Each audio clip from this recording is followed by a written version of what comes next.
Hi everyone, welcome to Legal Talks by Desi Kanoon. I am Suyash and I am excited to have started this show. On today's show, we will discuss the case of Ashwini Kumar Upadhyay versus Union of India and another, wherein the Honorable Supreme Court inter alia discussed about the misuse of Section 321 of the Code of Criminal Procedure 1973 by the prosecutors. Section 321 of CRPC deals with the power of the prosecutors to withdraw from the prosecutions. Before adverting any further, let us understand Section 321 of CRPC. Section 321 inter alia provides that the public prosecutors may, with the consent of the court, withdraw from the prosecution of any person. It provides for two contingencies. A. If such application for withdrawal from prosecution is made before framing of charges, then the accused shall be discharged in respect of such offences. B.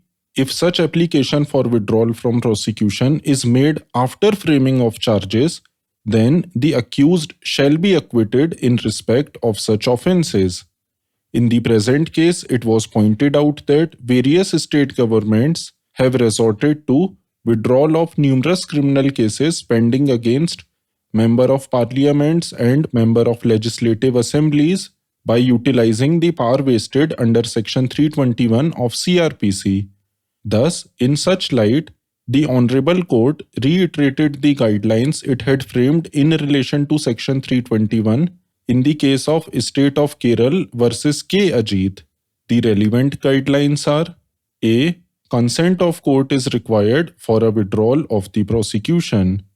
B. The grounds for withdrawal of the prosecution shall not only be merely paucity of evidence, but also furtherance of broad ends of public justice. C. Independent opinion must be formulated by the concerned public prosecutor before seeking consent of the court for withdrawal.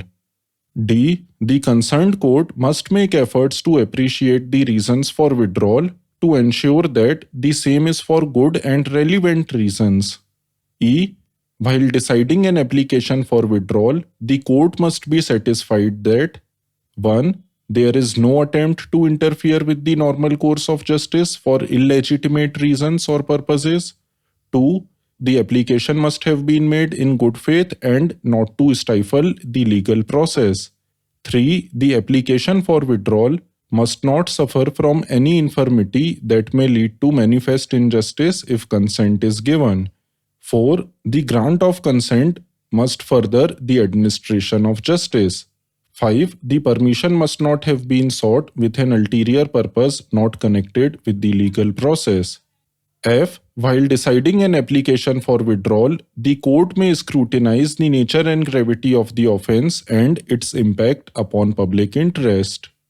G. In cases where both the trial court and the revisional court have had concurrent findings in granting or refusing consent, the Supreme Court would also exercise caution in disturbing the concurrent findings. It may interfere in cases where there has been a failure in applying correct principles of law to decide such an application for withdrawal. Therefore, the Honorable Supreme Court was pleased to direct that no prosecution against a sitting or former Member of Parliament or Member of Legislative Assembly shall be withdrawn without the leave of the High Court, and the High Courts were requested to examine the withdrawals, whether pending or disposed of, since 16th of September 2020 in light of the guidelines laid down by the court. That was all about the case, so what are my concluding remarks? This order by the Honorable Supreme Court is a welcome move to curb the hooliganism that is prevalent in India at the behest of political persons. Many politicians arm twist the state governments to withdraw from the prosecutions initiated against them.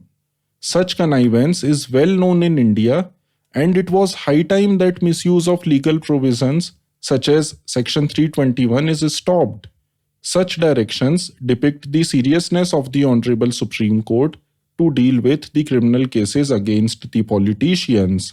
In the present case, there are other issues as well that remain to be decided, such as safety of witnesses, trial of cases where politicians are the complainants, jurisdiction of courts to try the cases against the politicians, etc. It would be interesting to see the manner in which the court deals with such issues. Hence, I hope you enjoyed listening to the show. Thank you for listening. Please do not forget to like and subscribe us. And if you have any comments, please make them in the comments section. See you next time. Till then, stay tuned.